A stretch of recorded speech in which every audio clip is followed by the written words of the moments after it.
Good morning, students. Today we are going to discuss about economic activities. So first of all, we will revise what is economic activity.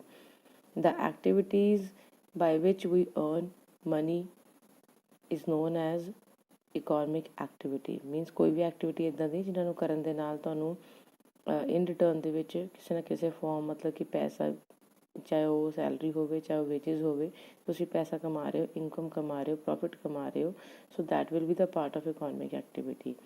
It is divided into three categories: business, profession, and employment. Now, everyone is aware about these three terms, but today we will discuss them in detail. So, first is business. Now, what is business? The term business is derived from the word busy. Therefore, business means being busy.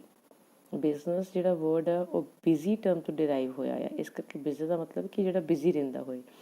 It refers to those activities which are connected with the production, purchase and sale or distribution of goods and services with the main objective of earning profit. ਜੇ ਉਹ activities ਜਿਹੜੀਆਂ ਕਿ production ਦੇ ਨਾਲ related ਨੇ, purchase ਦੇ ਨਾਲ related ਨੇ, sale and distribution of goods, ਆਪਾਂ ਗੁੱਡਸ ਦਾ ਡਿਸਟਰੀਬਿਊਸ਼ਨ ਕਰ ਰਹੇ ਹਾਂ, ਸੇਲ ਕਰ ਰਹੇ ਹਾਂ, ਮੇਨ ਮੋਟਿਵ ਕੀ ਹੈ ਸਾਡਾ ਪ੍ਰੋਫਿਟ ਕਮਾਉਣਾ, ਸੋ ਉਹਨਾਂ ਨੂੰ ਆਪਾਂ ਬਿਜ਼ਨਸ ਬੋਲਦੇ ਹਾਂ. ਫੋਰ ਐਗਜ਼ਾਮਪਲ ਜਿੱਦਾਂ ਫਿਸ਼ਿੰਗ, ਫਾਰਮਿੰਗ, ਮੈਨੂਫੈਕਚਰਿੰਗ ਹੋ ਗਿਆ. ਵੈਸੇ ਵੀ ਤੁਸੀਂ ਆਪਣੇ ਡੇ ਟੂ ਡੇ ਲਾਈਫ ਆਪਣੀ ਸੁਸਾਇਟੀ ਦੇ ਵਿੱਚ, ਲੋਕੈਲਿਟੀ ਵਿੱਚ ਦੇਖਦੇ ਹੀ ਹੋ, ਜਿੰਨੇ ਵੀ ਆ ਰਿਟੇਲਰਸ ਨੇ ਸਾਰੇ ਕੀ ਕਰ ਰਹੇ ਆ, ਬਿਜ਼ਨਸ ਹੀ ਤਾਂ ਕਰ ਰਹੇ ਆ. ਅਤੇ ਇਹਨਾਂ ਦਾ ਮੇਨ ਮੋਟਿਵ ਕੀ ਆ, ਪ੍ਰੋਫਿਟ ਅਰਨ ਕਰਨਾ. ਠੀਕ ਆ, ਅਤੇ ਇਹ ਕੀ ਕਰਦੇ ਆ, ਗੁੱਡਸ ਸੇਲ ਕਰਦੇ ਆ, ਐਕਸਚੇਂਜ ਕਰਦੇ ਆ. ਐਕਸਚੇਂਜ ਦਾ ਮਤਲਬ ਗੁੱਡਸ ਦਿੱਤਾ ਐਂਡ ਇਨ ਰਿਟਰਨ ਦੇ ਵਿੱਚ ਤੁਹਾਡੇ ਕੋਲੋਂ ਬਿੱਲ ਦੀ ਜਿਹੜੀ ਅਮਾਊਂਟ ਆ ਉਹ ਪੇਮੈਂਟ ਰਿਸੀਵ ਕੀਤੀ. Next is the profession. Now what is profession? ਜਿਹੜਾ ਵੀ ਕੋਈ ਇੱਕ ਪਰਸਨ ਇੱਕ ਪਰਟੀਕੂਲਰ ਫੀਲਡ ਦੇ ਵਿੱਚ ਐਕਸਪਰਟ ਹੁੰਦਾ ਆ, ਉਹ ਫੀਲਡ ਉਹਦੀ ਕੀ ਬਣ ਜਾਂਦੀ ਆ, ਪ੍ਰੋਫੈਸ਼ਨ ਬਣ ਜਾਂਦਾ ਆ. It refers to the activity which requires special knowledge and skill of an individual in his work to earn a living. Now ਦੇਖੋ ਬਿਜ਼ਨਸ ਤੇ ਕੋਈ ਵੀ ਕਰ ਸਕਦਾ ਆ, ਠੀਕ ਆ, ਉਹਦੇ ਵਿੱਚ ਕੋਈ ਸਪੈਸ਼ਲਾਈਜ਼ ਨੌਲੇਜ ਨਹੀਂ ਚਾਹੀਦੀ ਹੁੰਦੀ, ਬਟ ਪ੍ਰੋਫੈਸ਼ਨ ਵਿੱਚ ਹਰ ਇੱਕ ਕੋਈ ਐਂਟਰ ਨਹੀਂ ਕਰ ਸਕਦਾ.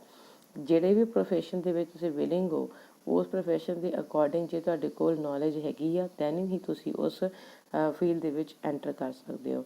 The people who are engaged in profession are known as professional. ਤੇ ਜਿਹੜੇ ਪਰਸਨ ਪ੍ਰੋਫੈਸ਼ਨ ਦੇ ਵਿੱਚ ਇੰਗੇਜਡ ਆ ਉਹਨਾਂ ਨੂੰ ਆਪਾਂ ਪ੍ਰੋਫੈਸ਼ਨਲਸ ਬੋਲ ਦਿੰਦੇ ਹਾਂ.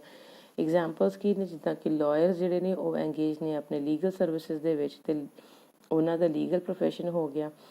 Doctors are professionals engage in medical profession. Doctor ਕਿਹਦੇ ਵਿੱਚ ਨੇ, ਐਕਸਪਰਟ ਮੈਡੀਕਲ ਪ੍ਰੋਫੈਸ਼ਨ ਦੇ ਵਿੱਚ. ਅਤੇ ਜੇ ਆਪਾਂ ਕਹੀਏ ਕਿ ਲਾਇਰ ਡਾਕਟਰ ਦਾ ਕੰਮ ਕਰਦੇ ਜਾਂ ਡਾਕਟਰ ਲਾਇਰ ਦਾ ਕੰਮ ਕਰਦੇ, so it is not possible. Therefore specialised knowledge is required, it is must.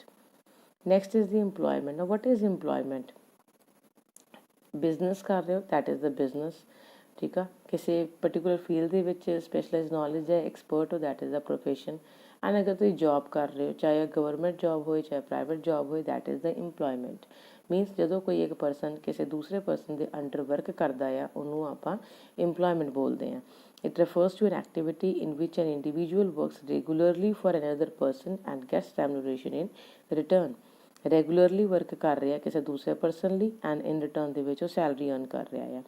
The person who engage others to work regularly for them are known as employers.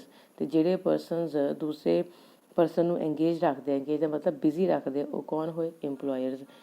Those who are employed by others are known as employee. ਅਤੇ ਜਿਹੜੇ person ਦੂਸਰੇ second person ਤੋਂ employed ਹੁੰਦੇ ਆ, ਮਤਲਬ ਕਿ ਜਿਹੜੇ person ਉਹਨਾਂ ਨੂੰ ਜੋਬ ਦਿੰਦੇ ਆ, that is the employees. Those who are employed by the others means ਮੰਨ ਲਓ ਹੁਣ A ਅਤੇ B ਦੋ ਪਰਸਨ ਆ, A employer ਆ, B A ਦੇ ਅੰਡਰ ਵਰਕ ਕਰ ਰਿਹਾ, ਸੋ B is employed by A. ਉਹਨੂੰ ਇੰਪਲੋਇਮੈਂਟ ਕਿਹਦੇ ਵਜ੍ਹਾ ਦੇ ਨਾਲ ਮਿਲੀ, A ਦੀ ਵਜ੍ਹਾ ਦੇ ਨਾਲ ਮਿਲੀ, ਸੋ ਇਸ ਕਰਕੇ B ਕੀ ਆ, ਇੰਪਲੋਈ ਹੋਇਆ. The remuneration received by an employee is in the form of salary or wages. ਹੁਣ ਜਿਹੜੀ ਰੈਮੂਨਰੇਸ਼ਨ ਆ, ਐਕਚੁਅਲੀ ਦੇਖੋ ਤੁਸੀਂ ਸੈਲਰੀ ਵਰਡ ਯੂਜ਼ ਕਰਦੇ ਹੋ, ਬਟ ਬਿਜ਼ਨਸ ਟਰਮ ਦੇ ਵਿੱਚ ਇਹਨੂੰ ਰੈਮੂਨਰੇਸ਼ਨ ਬੋਲਿਆ ਜਾਂਦਾ ਆ. ਅਗਰ ਕੋਈ ਪਰਮਾਨੈਂਟ ਇੰਪਲੋਈ ਹੈ, ਮੰਥਲੀ ਇਨਕਮ ਰਿਸੀਵ ਕਰ ਰਿਹਾ, ਉਹ ਸੈਲਰੀ ਦੇ ਫਾਰਮ 'ਚ ਰਿਸੀਵ ਕਰੇਗਾ.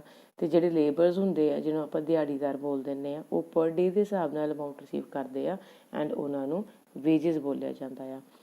ਨਾਓ ਐਗਜ਼ਾਮਪਲਸ ਕੀ ਨੇ ਇੰਪਲੋਇਮੈਂਟ ਦੇ, ਤੁਸੀਂ ਵਰਕਿੰਗ ਇਨ ਆਫਿਸ, ਅਗਰ ਤੁਸੀਂ ਵਰਕ ਕਰ ਰਹੇ ਹੋ ਆਫਿਸ 'ਚ ਤਾਂ ਵੀ ਇੰਪਲੋਇਮੈਂਟ ਆ. You are working in a bank, that is also employment. Shop, clerk, PN, they all are the part of employment.